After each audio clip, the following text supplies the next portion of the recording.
It was a freezing Monday morning in Geneva, Switzerland. I remember just like yesterday, it was March the 1st, 2021. Though the whole world was in COVID-19 lockdown, on this day, history was altered. The first female, the first African, Dr. Ngozi Okonjo-Iweala, had been inaugurated as the 7th Director General of World Trade Organization. The key question is, who kidnapped her 82-year-old mother? Watch till the end. I have this broken down for you. On this podcast, we refer to African intellectual exports as African immigrants. Hence, over the past 5 centuries, millions of Africans have journeyed across oceans far away from their homeland to forge new lives. These resilient voyagers did not only survive, but thrived, contributing significantly to the tapestry of modern society.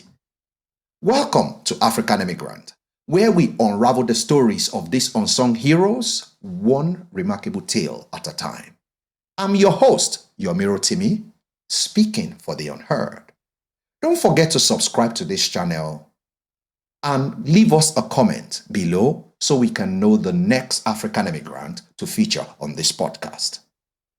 I guarantee you are not ready for today's expository session.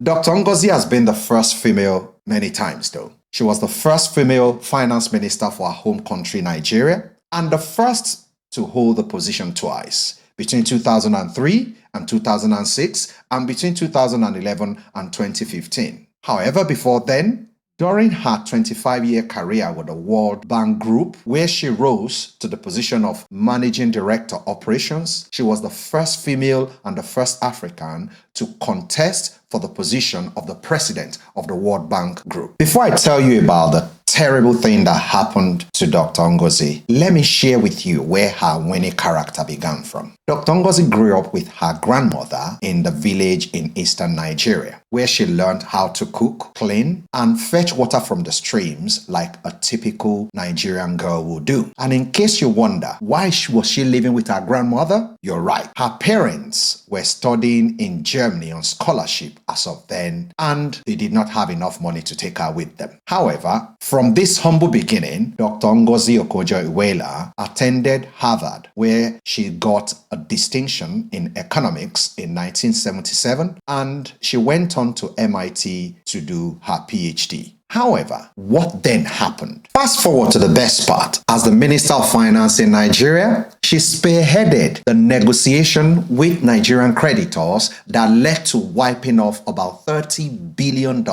from Nigeria's debt. But then, this is where it gets wild. Something extremely bad happened. On the 9th of December 2012, 10 heavily armed men kidnapped her mother, the queen, that is, the wife to the king of Ogwachukwu, a town in Delta State, Nigeria. The question is, who kidnaps an 82-year-old woman? At these trying times, Dr. Ngozi was expected to choose between some of her anti-corruption policies or lose her mother. The question is, are there other reasons? There were different reasons going around as to why her mother was kidnapped.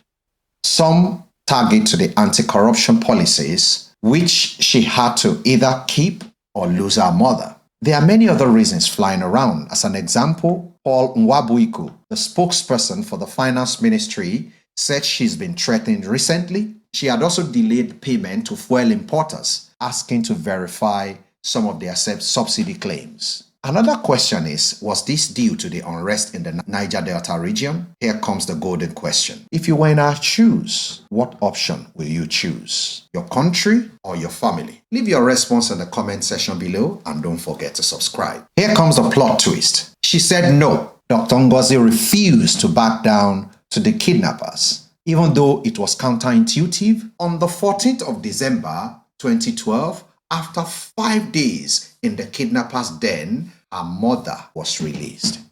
In summary, her mother's kidnapping appeared to have been driven by a mix of criminal ransom seeking in the Niger Delta and possible political retaliation against her anti-corrupt measures. Oh, didn't I tell you that she's a princess from the royal family, right? That's the story for another day. and then chaos. After her father passed away in 2019 at the age of 91, Dr. Ngozi's younger brother, Okonjo II, has since ascended the throne. And just when you thought it was all over, let me remind you that she has received honorary degrees from more than 21 universities worldwide, which includes Yale, University of Pennsylvania, Tel Aviv University, University of Amsterdam, London School of Economics, and the Obafemi Awolowo University, Ile-Ife, Nigeria. She is an author of several books, which includes Women and Leadership. And just when you thought it's all over, Dr.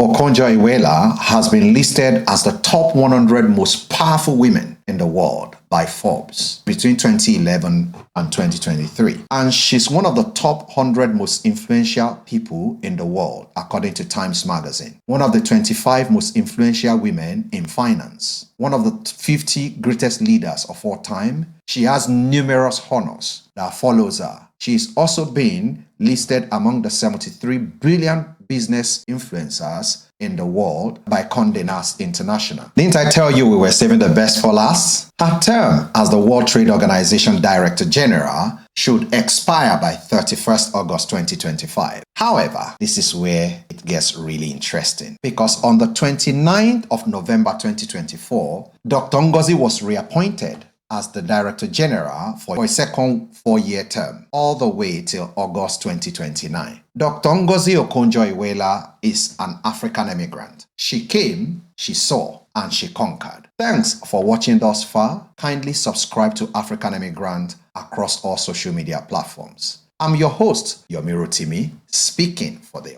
unheard. See you in the next episode.